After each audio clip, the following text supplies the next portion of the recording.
Okay, continuing. Now, before moving on to the second problem with the wouldn't die for a lie argument, I want to make one more point about how the details of Jesus' victory over death developed in Christian tradition over time. In the entire New Testament, there is only one first-person autobiographical account of Jesus appearing to someone after Jesus' execution, namely Paul's own description of his encounter with Jesus, which appears in the first chapter of Galatians. Paul says that God, quote, was pleased to reveal his Son in me. This was Paul's, quote, revelation of Jesus Christ. Paul describes his experience as an internal revelation, an apocalypto. He never talks about this whole seeing a light and hearing a voice thing that appears in Acts. Bit further down the line in the Pauline corpus, in 1 Corinthians 15, 5-8, Paul offers an enumeration of Jesus' post-resurrection appearances, or seeings, sightings, which he refers to as visions, using the same Greek word that is used, for example, to describe Peter, James, and John's vision of Moses and Elijah at Jesus' transfiguration. Paul's vision of a Macedonian man in Acts 16:9, and the author of Revelation's vision of a seven-headed red dragon in the sky with 10 horns. After this, the Christian scriptures are devoid of any autobiographical accounts of Jesus' post-mortem appearances. Paul says he's the last, and the details of these appearances then begin to become more elaborate and increasingly expressed in physical terms.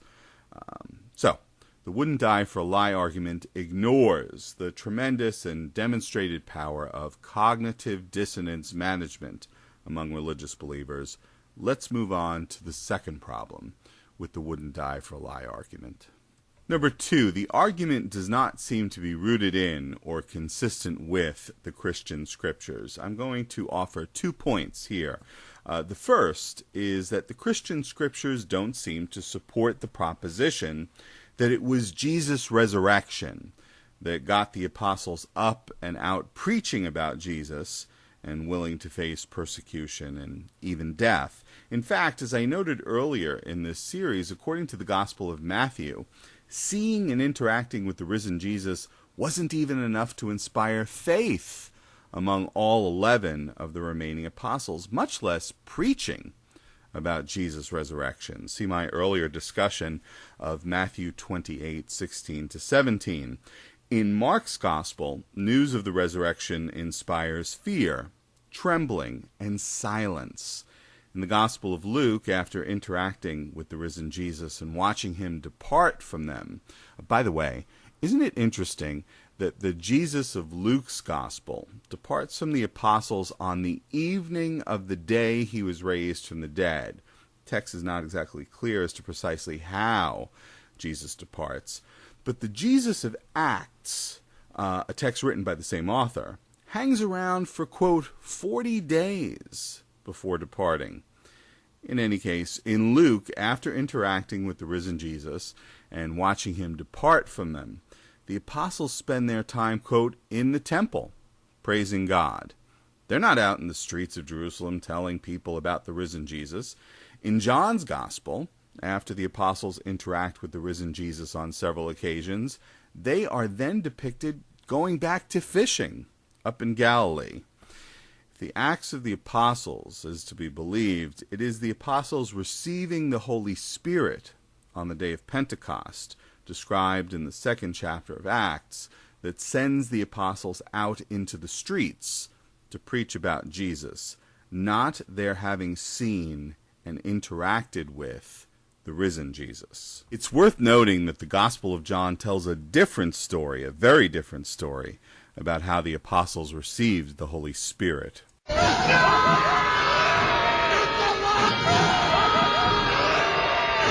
Specifically, according to John, the apostles received the Holy Spirit from Jesus breathing on them on the evening of the day he had arisen from the dead.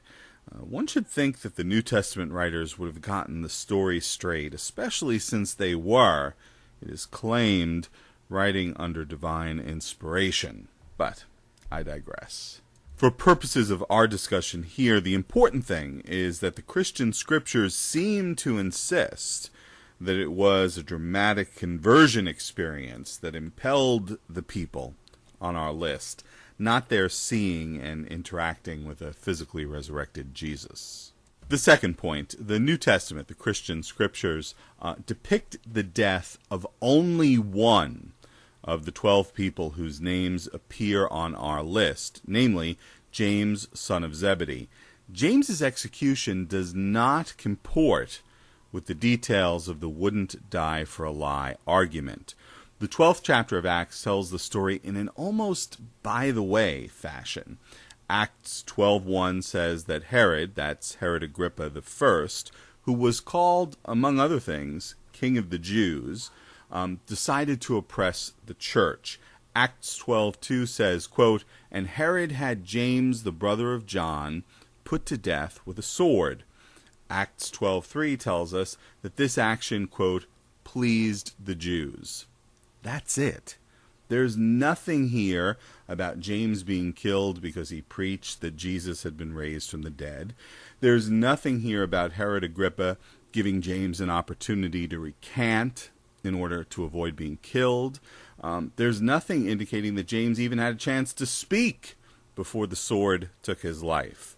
As written, the story is consistent with James being dispatched very quickly without any formal legal proceedings, for example, a trial.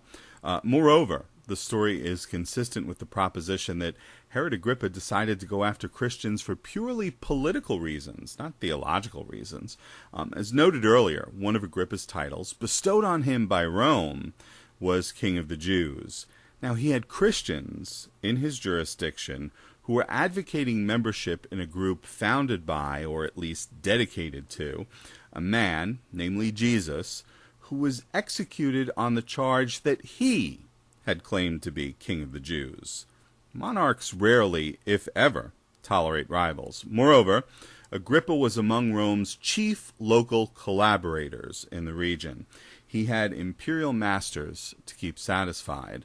The Roman authorities would likely have taken a very dim view of Agrippa permitting a movement dedicated to what they viewed as a pretender to authority to survive and thrive under his watch. So the story of James, son of Zebedee, being summarily executed, the only story in the entire New Testament pertaining to how someone on our list met his death, does not comport with the wouldn't die for a lie argument. We need to cross James, son of Zebedee, off our list. He doesn't help the apologist's argument here. Next is the third problem with the argument, namely it has little, if any, meaningful evidence to support it. And I'll pick that up in part 6.